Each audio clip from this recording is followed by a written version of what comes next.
I was this close to getting a spinal fusion surgery. After I was let go, within 2 weeks, the pain was gone. My masseuse, my physical therapist, my orthopedic surgeons, my neurosurgeons, they were all like, what did you do? I just said, I don't know, I think maybe I'm exercising more. And I finally said, well, I don't know, I left my job, and they were like, that's it. And even so the medical professionals understood the connection between the pain and the nerve damage and everything that was going on in my body and the stress. The work we've always been in is transformation and change. And we realize, well, that doesn't change, but how we go about it, how we talk about it, the language that we use, and who we work for, meant a fundamental shift. Having gone through a tough divorce as a high asset woman, that's also incredibly rare, by the way. Most divorces, it's the male who is the high asset person who then pays out the maintenance and the child support. That's not my case. That is not what's happening to me. And that was very, very difficult to then go all of a sudden from a very regular, good paycheck and corporate bonuses to not having that regularity. That's incredibly, incredibly scary. And then even though I have a lot of confidence in being able to create that revenue, from where? From where? In this moment, the traditional and the familiar is obliterated. And whatever we unleash, whatever we release, it takes a life of its own. After I left corporate, I didn't know what was my opinion. I didn't know what was my brand. I didn't know did I say that or I did not say that because somebody told me to? Legal told me not to say that? Or was it because I didn't want to? I was incredibly, incredibly confused, very confused. Even to the point where I was like, am I supposed to wear these high heels? And I know that might sound little, but when you're kind of owned by a brand over a course of time and you are their ambassador, you get confused. Is their identity your identity? Welcome to a new episode of Disrupt the Podcast with Andres Tapia and Eloisa Domingo, where we challenge conventional thinking and look at the things that are shaping our future. In this episode, we are going to explore a really interesting part of disruption, and it's the disruption of ourselves. That's right. After all this time, After right? all this time. Of looking at disruption of diet and exercise Fitness, and yep. art, fitness and power and success. influence. Now we're going to look at disrupting ourselves. I mean, Yeah. each one of you, we want you to think about that, but we're actually going to use ourselves as a little bit of a use case. Yeah, we are, which is going to be really interesting because we want to make sure to kind of be vulnerable to ourselves and have a really interesting conversation with you all. So help us frame this up, Andres. Yeah. Well, I think that obviously the whole premise of this show is that we're in a world disruption. Yeah. And we're kind of talking about a world of disruption, but it all affects us on a very personal level. Not only our viewers, but you and I. And in fact, you and I are in massive disruption. The field that we've been in for all these years has been disrupted massively. We are a stage of our lives where, just life circumstances, family relationships, have disrupted us. Finances, there's disruption. And then the world of work has disrupted us. I mean, what's your disruption on the world of work? Yeah, absolutely. So about a year and a half ago, my role was eliminated. It was the first time, I had been in a corporate role for 25 years consecutively. And actually probably longer than that, where I don't think I was ever without a high level, kind of powerful decision-making role with a good, kind of secure organization for a good 25, maybe even 30 years. And then all of a sudden the role was gone.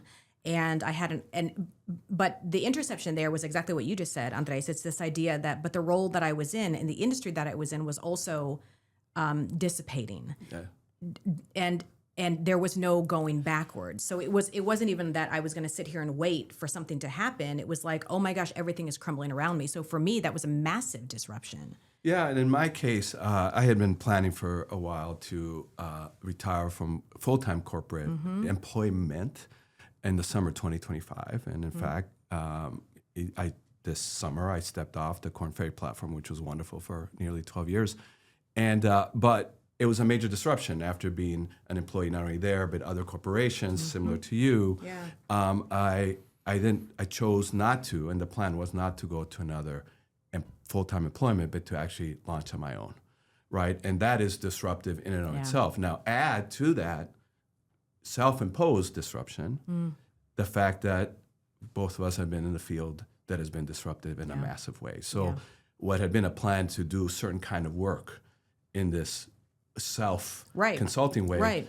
well, couldn't do it in the anticipated way, Right, right? That's right. what you and I huge. both face together. Exactly. So true. Andres, I think that each of us, we've had really good careers, and I think that for both of us, we have felt. I'll speak for myself, that I felt, well, if this happened, I have something to fall back on because the industry is strong. It's fine. I can use my years of experience and I can find clients. For that all to go away at this time in each of our careers, we had to kind of be like, oh my gosh, what are we going to do? Yeah. And in fact, even though you got disrupted a little sooner than I did, we were still in the same space. We were. I agree with that. And we've had a relationship, a friendship, Yeah. and a client consulting relationship as well, and for almost 20 years. I was going to, easily 2 decades. Yeah. And so we've stayed in touch, Yeah. but sort of in our disruptive selves, we sort of reconnected at a deeper level, Yeah.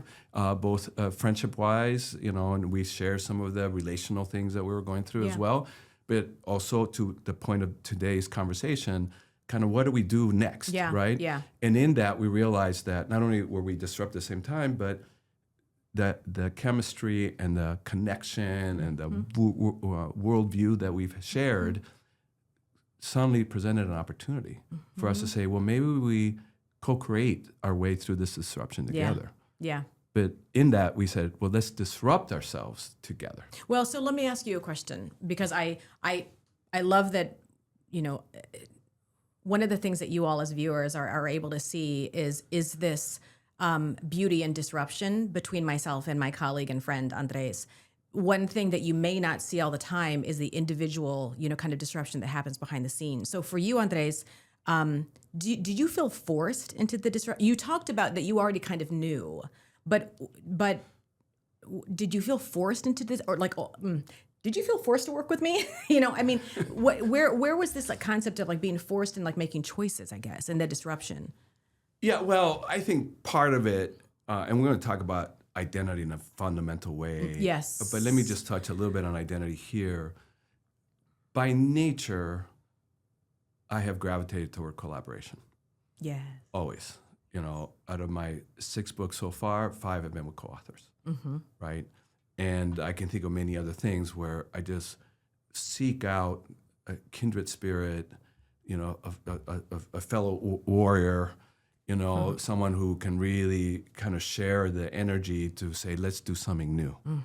And so I think it was a natural inclination that in the disruption, as a disruptor, that I would even subconsciously find my way saying, who am I going to do this with next, right? Who's ready in that same vein and is ready to sort of engage in a co-creation way. And co-creation is a very powerful word. Yeah. Right? Yeah. It's not collaboration. Right, which it is different. It's different. It's co-creation. And I think you and I reconnecting when we did, so it was propitious to saying, hey, maybe we can do this together. I agree. So here's the other side of that story from my side. I have always been very independent. I have always been okay being independent. I've been okay kind of doing things on my own. Interestingly, this idea of collaboration or co-creation, all of these things will start with I'm good at it and I know how to do it.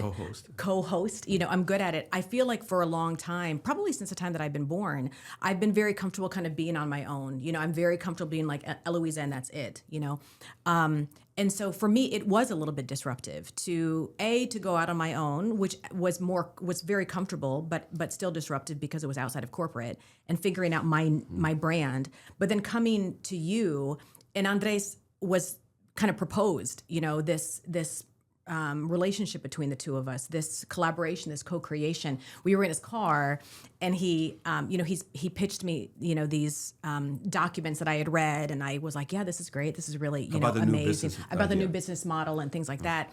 And then I remember he put his hand out in the car, and I thought, what? And even though even today, I'm very, very excited about it, but that is so disruptive to what I'm used to and what I tend to default to. You do it on your own. You make mistakes on your own. You don't kind of do this on their own.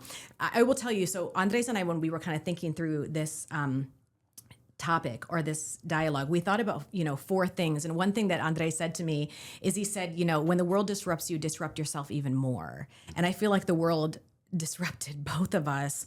And, I feel like you can easily be like, I'm either going to sit here and I'm going to, kind of work through it the way that I am right now, or you could choose, to go back to what you're used to, which is fine. I don't know if it's necessarily a good or a bad. But I think what's interesting about what you and I did is we decided to actually lean into the disruption and disrupt ourselves even more than what the world was already doing to us, to each of us. Well, and just to give our viewers a little bit more context, it's not like that might sound a little bit coercive, and that's not how you meant it. No. I didn't put you on the spot. Yeah, no. It was, but now I have more insight, just having you told, is that you were resonating with the offer. You were resonating with the idea, and there was an enthusiasm there. And you were saying all of the things as saying, oh my gosh, I want to be part of it without quite saying it. And then that's what prompted me to say, hey, Louisa, is that something you want to do together? Let's do it, yeah. And then that was a moment where I think, now I see that maybe you had to come up against that my own independent view and say, oh, this will be a disruption. This is a disruption of what I typically do. But that's when I started to see that you were giving way, and that's when I said, well, should we shake on it? That's great insight. Yeah. So, when Andres and I, when we were preparing for the show, we could have gone in a lot of directions. I remember we kept kind of going, what are the parameters? What are the guardrails? We're going to talk about love, relationships, right. We could have or gone work, or absolutely anywhere. But for this particular conversation, we thought, there are actually probably 4 major takeaways. And so we're going to share those with you, and then we're going to talk through, each of them. So the first one, maybe not in necessarily any order, but just go with me. When the world disrupts you, disrupt yourself even more. So that's one of them. Another one is, and I love this one, let go, let fall, let flow. Let go, let fall, let flow. Love that. Andres, what's the third and the fourth one? Well, the third one is don't do it alone. Yeah. And you can start seeing an inkling of us putting that into place. And the fourth is disruption is not losing yourself. It's about discovering and unleashing your deeper self. Yeah, absolutely. So this first one, when the world disrupts you, disrupt yourself even more. We kind of already, chatted through that. This idea that there was a lot of, I think Andres had a plan for disrupting himself, but then it kind of came, I remember you called me on a Sunday. It was like, oh, well, I'm leaving corporate, For me, I did not see it coming that corporate was going to say goodbye to me, sooner than I was anticipating. And our worlds were disrupted. And this is, again, as Andre said, it was just in the workplace professionally. There were other components of our life concurrently, just to kind of give you an idea that were kind of falling apart. And I think that we allowed that, but then even pushed ourselves even further. Further, right? Because, given the disruption in our field, one could shift the language or the terminology, or even hold on to whatever bits and pieces are still to hold on to, which they are. But I think that when we decided to disrupt ourselves, we decided to disrupt ourselves at a more profound level. Yeah. And disrupting ourselves at a more profound level is to ask ourselves, what work have we been in for the last 20 plus years? And it could be answered as diversity and inclusion. But really, we both kind of landed in the same place. That the work we've always been in is transformation and change. And we realize, well, that doesn't change. But how we go about it, how we talk about it, the language that we use, the people we talk to, who we actually engage in conversation and who we do the work for, meant a fundamental shift. So it's an interesting paradox of everything changes, but the core of the work doesn't. And we had to discover that, but only could discover it by just blasting through everything that we knew was near and dear. And the other thing too, also, Andres, as you and I were examining that, it wasn't also, yes, the core actually stayed the same, but the outcome also, we were driving towards innovation of ourselves, innovation of teams, innovation of ideas. And so we were also driving, that. For both of us being corporate people, regular paycheck. Yeah. There's a lot of, your EAs and data analysts and IT and HR and finance and just this great platform of great talent, Yeah. right? Yeah. And systems and people and brand. Great. Good It's point. for us to walk off of that. Yeah. Great and point. say, and to say we're not going to walk onto another branded platform, but we're going to instead create our own branded platform. That is a major disruption, a major risk. So how was it for you? Because I've gone a little bit in and out of corporate and on my own over the years. Yeah. But you've talked about how it's been pretty steady. Yeah, it has been. What was it like for you? Yeah, no, so first of all, Andres, I appreciate you bringing us back into that. So a couple things. Number one, and you hit the nail on the head. I think of two things is number one, having a regular paycheck. I'm a single mom raising 4 boys. And having gone through, a tough divorce as a high asset woman, for those of you who are high asset women, you are the women that are the head of household. And so as a result of a divorce, then you are also the person that pays out the alimony and the child support. That's also incredibly rare, by the way. Most divorces in the United States and internationally, it's the male who is the high asset person who then pays out the maintenance and the child support. That's not my case. That is not what's happening to me. And that was very, very difficult to then go all of a sudden from a very regular, good paycheck and corporate bonuses and regular merit, increases to not having that regularity. That's incredibly, incredibly scary. And then even though I have a lot of confidence in being able to create that revenue, from where? From where? From scratch, where? right? From scratch. With a lot of responsibility at your... Absolutely. And then the other thing, and you and I have talked a lot about this, Andres gave me this terminology called corporate conditioning. Being a part of corporate back and forth, in our roles, we're often the ambassadors for the message of a company. And the brand of them. And the brand, right. So the look, the feel, what you say, how you represent a company. What you don't say. And what you don't say, that's probably actually more important, is what a company will leverage to improve their brand or to grow their brand. So that's who you are. After I left corporate, I didn't know, in all frankness, I didn't know what was my opinion. I didn't know what was my brand. I didn't know did I say that or I did not say that because somebody told me to, legal told me not to say that, or was it because I didn't want to? I was incredibly, incredibly confused, very confused, even to the point where I was like, am I supposed to wear these high heels? Or am I mean, and I know that might sound little, but when you're kind of owned by a brand, over a course of time and you are their ambassador, you get confused. Is their identity your identity? I was very confused. Especially when you work with great brands and great Big people brands, and yeah. leaders, so you're a proud citizen of that organization. Yeah, great point. So there's a loyalty and a connectivity, but once you step off, it's like what is what, right? Yeah. And I had a comparable, even though it's a different story, but a comparable personal disruption. The steady paycheck is one of the things that you let go of.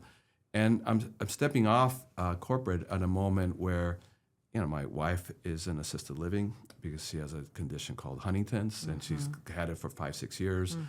And for a while, it was like holding on to, the stability of a corporation to not only because of the brand and all that brings with it and all the great work and all that, but also what a risk to kind of step off on your own when you have these new financial obligations that you never had, and you got to make sure you got to take care in ways that were 10x expenses before this happened, right? So you face the prospect, divorce and the financial consequences. I face the financial consequences of severe illness, right? Yeah. And so I had that comparable thing. Yeah. But in the end, I had to think in what is it about this moment, and to disrupt myself was to continue with the plan that I originally had, no matter what.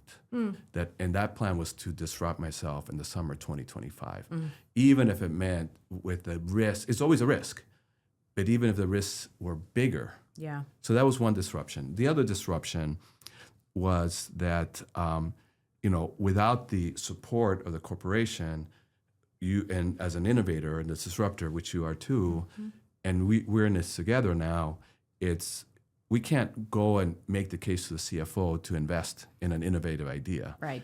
we're our Right. CFOs and we're CEOs, Right, right? right. And we're the ones to say, all right, if that's a great idea, Yeah. Eloise and Andres, are you going to put you money gonna behind fund it? Are you it? going to Right, make that's fund it? right. Are you going to Yeah. make the bet, Right. right?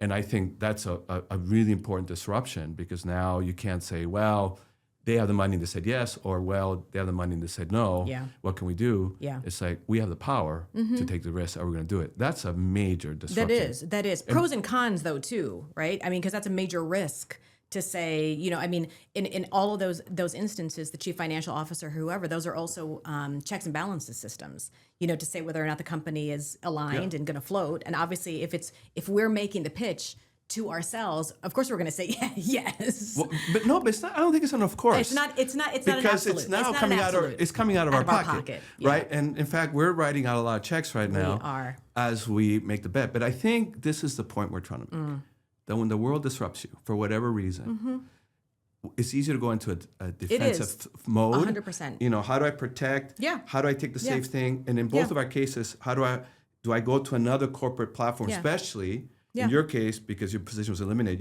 you had the credentials to go to any other platform. Yeah. Well, it's a space of comfort. Yeah. And in our collective cases, the field that we were working in also starts dissipating. Right, So, right. but we could still try Yeah, to easily. find Yeah. a full-time engagement here. But I think disrupting ourselves is then, as you get disruptive, you have to deal with the defensive part, protect against the threat. But what we're saying is then go in offense. See the disruption you received and see an opportunity that if I disrupt this even more, that's going to offense because now rather than seeing disruption as only a threat, and it always is a threat, Yeah. but to see it as an It's opportunity, an opportunity. to do something that you've wanted to do for the longest time, and Yeah. now you have the chance to do That's it. right. That, I That's think, right. is the core of what we're trying to say here. Yeah, about I agree. When the I world agree. disrupts you, disrupt yourself. yourself even more. I agree. The second one, let go, let fall, let flow. So this is actually something that you introduced to me. Let go, not from the Frozen movie, by the way. Let go, let fall. Or Can I tell you where it came from? yes, please do. So I went on a solo hike to the Catarata de Cocora in the coffee region of Colombia in the Andes. And it takes a while to get to it. And from afar you hear it.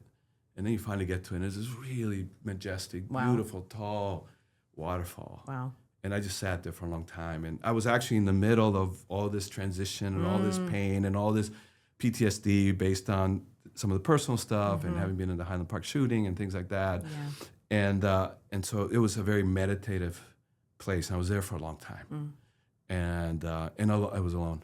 And I kept watching the water just fall, right, majestically. And then it would fall from really high. And then when you stare at a waterfall, you just see kind of sheets of water just dropping kind of in a grouping, right? And then they hit a rock, a big, huge rock at the bottom and splash. And then the water settles down and then it goes back into the river and it flows. And that's where I realized that you got it, top of the catarata, you let go. You gotta let go. The disruption means you gotta let go of everything that you've had, everything that felt safe, everything that felt familiar, right? You, if you don't let go of it, you just clutch it, then you're not going to transform. Right. So you gotta let go, and when you do, you gotta let it fall. Like you gotta damn the consequences in a sense. So as I watch that water, once you let that water goes over, it has no choice but to fall. Yeah. But it fell beautifully, and it just fell and it fell and it hit the rocks and whatever disruption that meant for that body of water, and it just went into smithereens of pieces. Kind of felt like that's what, when you let go and you let fall, you have to be ready to be blown up. But then the water kind of resplashes back into the river, and then it just flows peacefully, right? And with purpose and meaning. That's a great. And that's kind of where that came from. Got it. No, I love that metaphor because, like you said, what I'm hearing is a couple of things: is bet on yourself. Totally. In order to and trust. Something, maybe yourself.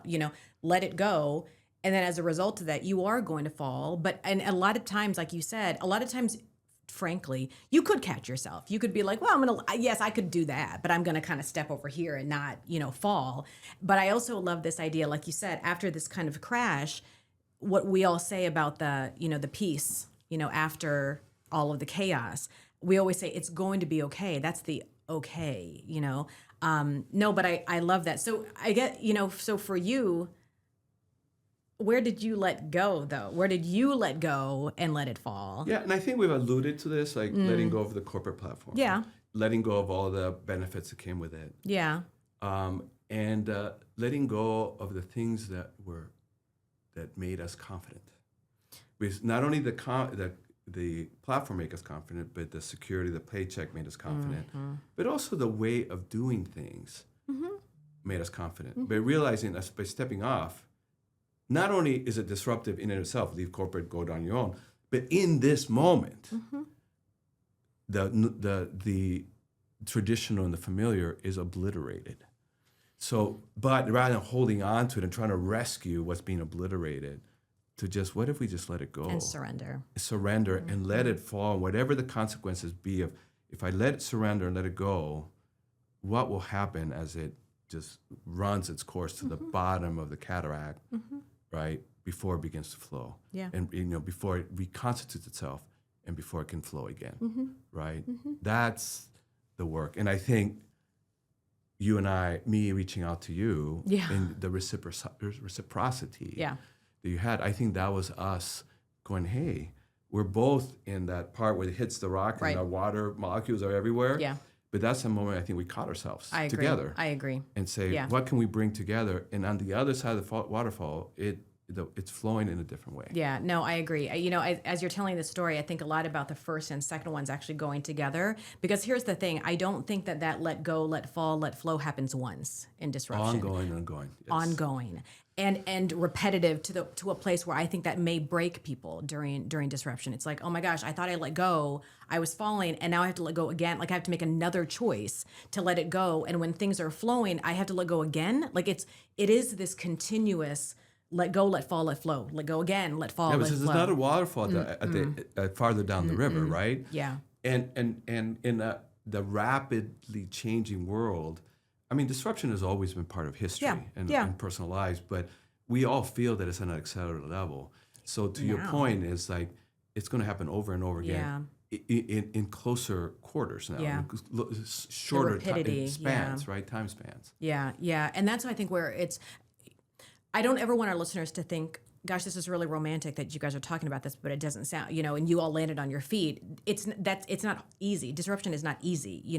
There are constant choices in disruption. Letting go doesn't necessarily happen where, I think what Andres and I are talking about, or at least what I'm hearing us talking about, is there is forced letting go and there is a choice to let go. Awesome. And it can also be, it is exhausting. Disruption is exhausting, And that's also where some of the choices come in to figure out, like, am I going to stay in this? Well, and I think letting go is also letting go of certain emotions.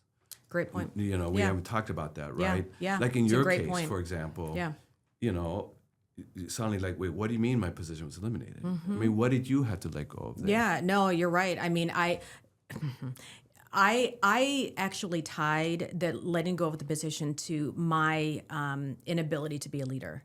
I actually tied it to, I thought the identity piece was because you are in this role, because nothing's going to happen to this role, because you have this money, because you have this title and this power and these teams, equals you are powerful, smart, intelligent, you can do this job, you are capable. Mm-hmm. And then when everything, went away, and I started feeling minus that, I did have to come to a place to say, Eloisa, but that was a paradigm that you held on to for so long. That's actually not true. And it wasn't actually until Andres, so people started contacting me after I left that corporation and saying, hey, are you a free agent? I would love to put you on a project. And I'm like, you do? Because at that time I was like, but I'm not attached. I remember saying, but I'm not attached to anything. I don't have a title. I'm not a vice president anymore. I don't have this. But they wanted you. But they wanted me. And it was almost to me, and that's what I was talking about, a choice or a force. To me, I almost felt forced to let go, as opposed to, because I did not want to choose. Believe you me, I did not want to let go. I did not want to let flow. And so I think for me, though, the emotion of it was, but Eloisa, you're tying your identity and your emotion and your worth to something that doesn't really exist. Yeah. So while it was a forced let go, you had to do an internal let go. What was that? That internal let go was to let go of fear, that I wasn't going to be good enough. Letting go of lack of security or lack of security, or what security actually felt like, and letting go of knowing or thinking about what other people felt or perceived about me in order to drive my competencies. So it was letting go of all of that and kind of honestly coming back to me. I know a lot of reviewers are nature lovers, and people like to take walks in the woods. And one of my favorite things is simply following a small river through the woods, and seeing where it goes. See where it goes, Yeah. right? And it just is crazy how it chooses where it shapes around trees and rocks and things. And whatever we unleash, whatever we released, yes, we got to do some advanced work, if you will, but then it takes a life of its own. And I think that's the promise of letting it flow. It's like, where is it going to go, and how do we follow that? Because that flow is us. Is we're releasing something within us to the world. Yeah, I love it. I love it. The third one, you say we, that's actually a really good segue into don't do it alone. I think, I'm going to kind of bring back the idea that in disruption, at least for me, whenever I go through transition or change, I'm very, very comfortable. My comfort zone is to do it on my own, not to seek help, not to seek, guidance. And when Andres and I started talking, we actually, interestingly, when we first started talking, it was very singular. You were giving me advice about what you thought I should do because you've mentored me and coached me in the past. You actually were then talking with me about, hey, I want to kind of get your thoughts about an idea that I have. You were my sounding board. Yeah, right. I was one of your sounding board people, and so we were kind of doing this. And in that sounding board, we kind of started like having these synapse touch bases, which was very organic. But again, as I mentioned, admittedly, I was really like, no, Andres is over here and we're over here. But intrinsically, I really wasn't doing it alone. I mean, I was really relying on you guiding me and giving me advice. And honestly, at one point, even saying, do it. Like I remember, I was just, it was almost like Andres was one of those people that if he said do it, I was like, okay, I'll do it. I don't know what I'm doing, but I'll do it, because I trust you and, you've been in our field. And so this concept of, don't do it alone, even for me, honestly, is still a little bit foreign. So I'm not entirely sure where I'm going with this, Andres. It's just I'm reflecting on the fact that we're sitting here together, right? Especially and trying not to, do this alone. Right. Well, and given what you said earlier about your MO in your history for all these years, right? Your very successful life as a person. And as a professional, and work in life, has been alone. And so you allowed yourself to be disrupted by the opportunity. And how did the opportunity come up? As we started reconnecting, there were conversations in living rooms. There were conversations in cars, new EVs, right? Yeah. It was very engaged as you were sharing where you were going, where I was sharing where I was going, and then every once in a while we'd look at each other and go, that just sounded like a podcast. Sounded like a podcast. And then we laugh. Yeah, right? we would laugh. And then the next car ride, the same thing happened. Oh, that sounded like a podcast. And then the third time I go, maybe we should do a podcast.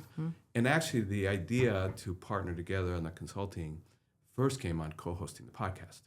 And then we realized, the podcast, what should it be? Disruption, okay, great. And then well, isn't that tied into what, the consulting that I was launching, and I was looking for a business partner in that. And then you've been about a disruptor. In fact, you've even called Disruptor of the Year. Yes. Right? Yes. So we're like, all these pieces are starting to come together. Should we do something? And should it be a podcast? Yes, and we felt that. But shouldn't the podcast be about something deeper? Yeah. Right? And that's when we said, maybe it is. Yeah. And here we are. Yeah. But to talk about, I still want to, I'm fascinated, especially now because you're sort of unveiling a little bit more. Don't go alone. We're kind of sharing that as a guideline. You're still sort of letting it fall within you and settle. Yeah. What's that process been like for you? Yeah, it's been interesting because it almost honestly is almost like a daily thing, for me. You mentioned earlier about, you're right. As executives, we had PR people and EAs and all this other stuff. But honestly, even in those moments, I was very directive. Look at this. I want my calendar to look at like this. I want this and this and this. So to me, there was still kind of this. It was still about Eloisa. I really didn't let a lot of, got people to guide me. And so even here, there has to be a lot of this letting go here at this podcast. It has to be, it has to be this idea of, well, where do you want to go, with this? What direction do you, want to flow? And so for me, it has been, we keep using the word disruptive, but it's been very, there's a point of stress, honestly, that there's still a point of stress and tension for me, that it's like, but I want my way, and my way has worked for a long time. It has worked to the point where I am incredibly successful. And quite frankly, as a single mom, you are then affirmed because I'm a single mom. Like, I can do it. I have beautiful children. I have a great home. I have, a good, successful, whatever, I've built wealth for them. So of course I can do it. Of course I can do it. And now I'm sorry I have to listen to who now? Andres Tapia. But no, but it's reciprocated, right? But and that's the thing, it's reciprocated. And I think finding the right person, this kind of what you and I have called about like this soul partnership, that's, I think, what's critical is finding somebody that you can talk to, somebody that you can be vulnerable like this, somebody that you can say, but I didn't used to do it like that. I didn't feel like that. I don't know what that feels like, and having Andres as a partner and having somebody as a partner to say, that's okay. That's okay. Well, why don't we talk through that and figure that out? For me, it's allowed me to fall, maybe not like the waterfall. Andres has allowed me to fall like this. Yeah, and I would say my philosophy always has been that with the right partner, and so there's conditions, and I want to talk about that in a moment. It makes us better. Mm-hmm. You make me better, right? And my co-authors in my other books have made made me better, made the book better. And any one of those books I could have written on my own, but by inviting these individuals, and by the way, I invited a different co-author for every single book, so it wasn't even I figured it out with that one person. Yep. But they were very different from me, but we had the conditions, right, to work together. And I want to talk a little bit about that, because this is about being different, but it's also about being inclusive. And the conditions, I believe, is you have to have a level of trust in the other person, and the other person has your best interest in mind. That is huge. And in that, one thing that develops trust is humility, right? And that's the part where it's the hardest thing for all of us, because humility is that very thing that we must pull up in order for us to let go. Yeah. Because my way, or the way I've always done it, that's a part where, oh, am I going to set this aside? Right. That's what humility looks like. Yeah. I'm going to set aside, even if I don't believe it's the right thing to do, even if I don't agree, but I respect her, and I trust her, and I got to listen to her. So I'm going to put this aside. And then in that, magic always happens. Yeah, it does. Right? So, and I would say, and then maybe a third quality, in addition to trust engendered by humility, is you have to be compatible in terms of not groupthink, not similar thinking. In fact, it's the diversity of thinking that creates the friction and the ignition. But you have to have a philosophical underpinning that you have a common purpose. What would you say our common purpose is? To disrupt and create innovation out of it. That's what I think it is. I think that you and I are very, very okay with disruption. I think we're actually invited again as an opportunity, and I think that that's our commonality. And I also feel for both of us, because we've been so vulnerable with one another, personally and professionally, that we're looking for input on an affirmation to be like, that's okay, you're okay. Well, and actually, if our viewers saw the Kindness podcast, and if they haven't, really recommend you see it. And I think part of Don't Do It Alone is, maybe I'll add one more thing, and that is, it's the whole issue of kindness. And kindness is really about empathy, and about valuing the other person. And as we learned from our guest at the time, Nicole Yelsey, co-founder of KindWorks AI, kindness is also about saying the truth. And I think that's what we have, right? We can collaborate, we can co-create, but we're going to disagree. Yeah. And there's going to be times Yeah. we go, wait a minute, and that's when we need to call a timeout Yeah. and say, hey, let's talk. Yeah. But that is an act of kindness. Yeah. Niceness, as we learned, Yeah. would be to go into passive aggressiveness. Right. Right. To just not even acknowledge we're disagreeing, and it all goes underground. Yeah. So I would say sort of a emergent, explicit kindness that is characterized by a forceful ability to speak the truth. Yeah. What ultimately you and I are looking for is something of becoming better people. For me, I had become complacent. Not complacent. Yeah. And so I was moving towards, finding more of what I could do differently. We've seen many people lose themselves when they've been disrupted. Yeah. They lose a For loved one. sure. They lose their job. Yeah. A dream project falls apart. They experience a serious illness, Right. or someone near and dear to them does, but they lose themselves, and one can lose themselves in a variety of ways that are well known.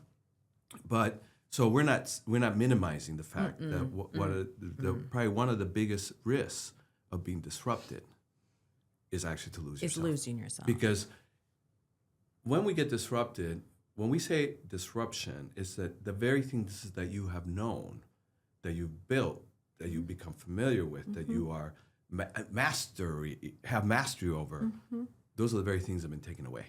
Yep. And so when they're taken away, it's like, well, then who am I? What am I? And you've actually talked about Yes. this earlier. Yes. So rather than seeing it as a takeaway, Yeah. it is a loss, And that's okay. and that's okay. But rather than seeing it a zero-sum game, like what I had is lost and therefore I have nothing or very little or I'm diminished, to say, now that those things are gone, can I have greater clarity into my deeper self, right? And for me, as many of our viewers know, I grew up in Lima, Peru, and our national bird is a condor. Oh. And the condor has the largest wingspan in the world of all birds. Of all birds. Of all birds. And I felt that while I was in corporate, given the necessary compromises with no judgment, right? Because they're necessary, because the corporation has its own purpose and multiple stakeholders. But as the innovators and disruptors that we are, I felt that I could only have my wings kind of half Sure. unfurled. Sure. And within that, I could still fly, and I could still test the boundaries, and could still innovate and press and test the status quo. But what I'm finding now that I'm on my own, and in collaboration with you, I can unfurl my wings the whole way, the full extent of the wingspan, right? And in that, fly higher and faster and more embodied fullness of who I am. So by stepping out of corporate, I'm actually allowing myself to be more fully me. Yeah. Yeah. And I see that happening. Oh, in you. for sure. No. No. What's it looking like for you? Yeah, no, for sure. It's interesting that you talk about this, the bird in the cage, or the bird, with even if it's not in a cage, that you even said, I can still fly. It's not that that the wings aren't clipped, but there are certain, spaces. Absolutely, for me, it's a lot of it has been the identity. You said something earlier, Andres, about once the identity is gone, then who am I? I was actually quite shocked. How when it was all taken away, all of it, corporate, everything that we had already talked about, I did see that as a massive loss. It took me quite a while to see it as an opportunity. And I had, as I mentioned earlier, the individuals that were contacting me and wanting me to go and do some consulting with them and things like that. Be part of their thing. Be part of their thing. I don't know if I necessarily believed it. I thought, oh, okay. Honestly, I thought it was because I came from all these brands, fill in the blank on my resume. And over time, it wasn't because of that. Certainly, I got a lot out of all of my experiences, and I grew myself and I professionally developed. But it was because, as you mentioned, it was because of me.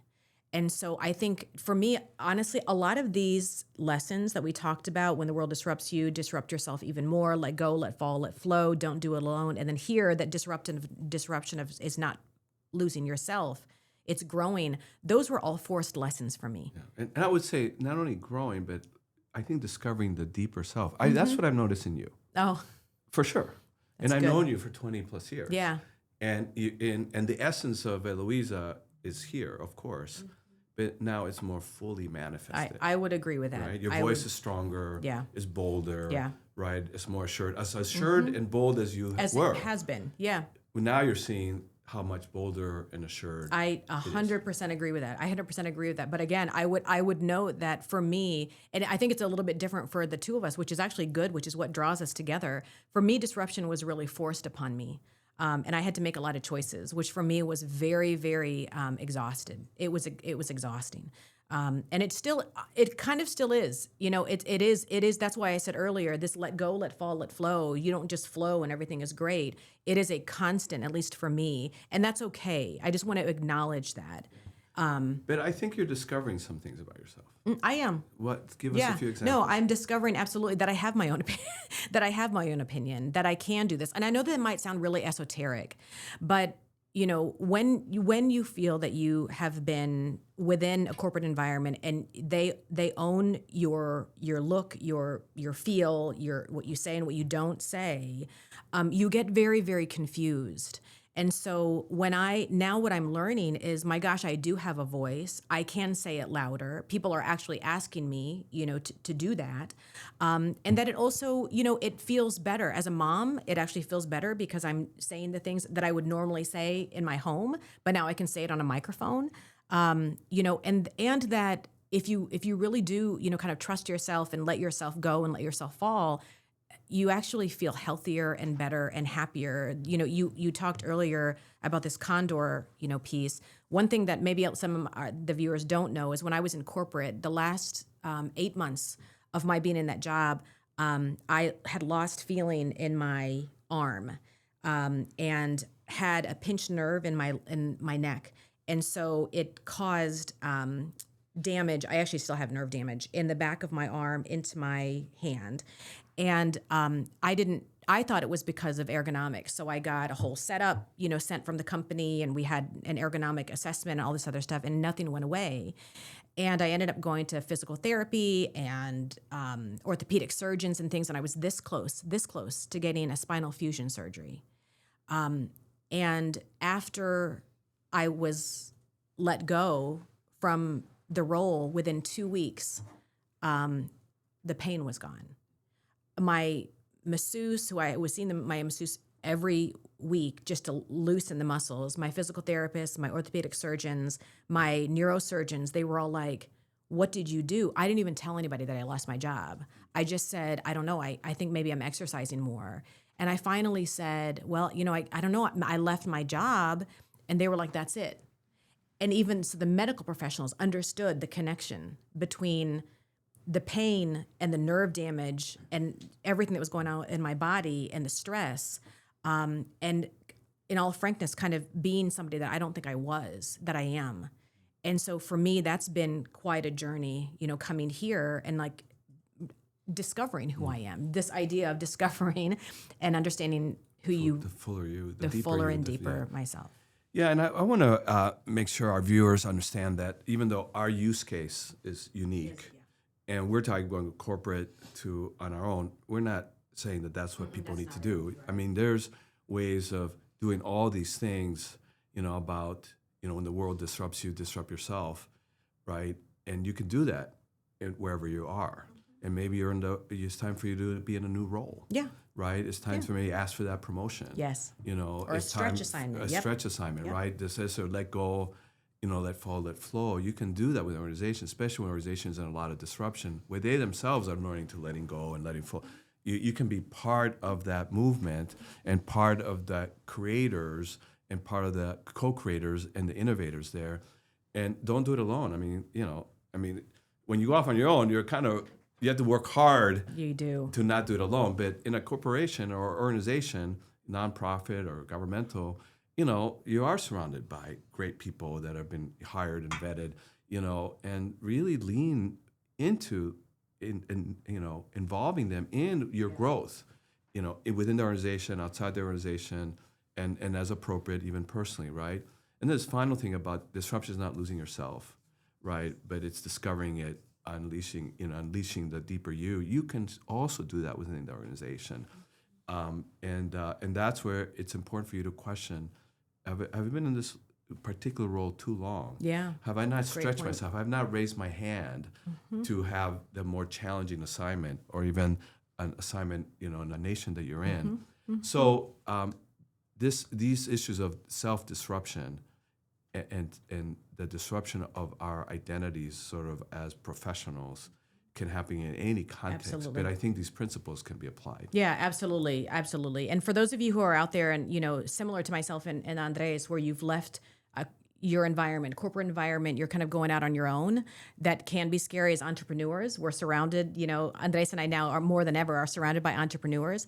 You face a lot of these, questions. And I think these principles also, apply to this idea of letting go of what you knew, but leveraging it to continue, to flow faster, which is what you and I, are really doing, and discovering who you really are. So if you're letting go of, kind of an industry, or the industry let go of you, and you're kind of becoming an entrepreneur, I think these principles are really, really strong to hold on to.